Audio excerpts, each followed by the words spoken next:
नमस्कार, सविताच किचनमध्ये सर्वांचं मनपूर्वक स्वागत। सध्या गणेश चतुर्थी आहे आणि या गणेश चतुर्थीमध्ये मोदक बनवण्यासाठी आज या व्हिडिओमध्ये काही खास टिप्स सांगणार आहे। परफेक्ट उकडीचे मोदक बनवण्याच्या 10 सोप्या टिप्स। नमस्कार, आज आपण पाहणार आहोत परफेक्ट उकडीचे मोदक बनवण्यासाठी 10 महत्त्वाच्या आणि उपयोगी टिप्स। या टिप्स फॉलो केल्या तर तुमचे मोदक नरम, सुंदर आणि चवदार होतील, अगदी प्रसादाला योग्य। टिप नंबर 1, तांदळाची योग्य निवड। मोदकासाठी सुगंधी तांदूळ वापरा, जसे की आंबेमोहोर किंवा बासमती। घरी तयार केलेल्या तांदळाच्या पिठाचा उपयोग उत्तम। टिप नंबर 2, पीठ चाळून घ्या। पिठात गाठी राहू नयेत म्हणून ते चाळून घ्या। यामुळे उकड करताना एकसंध आणि मऊ पोत मिळतो। टिप नंबर 3, उकड करताना योग्य पाणी आणि प्रमाण। पाण्यात किंचित साजूक तूप आणि मीठ घाला। पाणी उकळल्यावर लगेच पीठ घाला आणि झाकून ठेवा। टिप नंबर 4, उकड चांगली मळा। उकड कोमट झाल्यावर 5 ते 7 मिनिट छान मळून घ्या। थोडं तूप लावून गुळगुळीत करा। टिप नंबर 5, सारण मऊ आणि ओलसर ठेवा।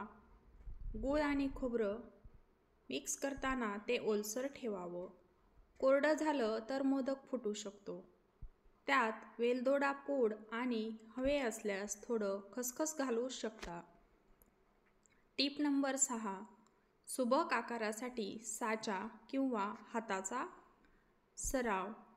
सुरुवातीला साचा वापरा, पण हळूहळू हाताने शिंपा बनवण्याचा सराव करा।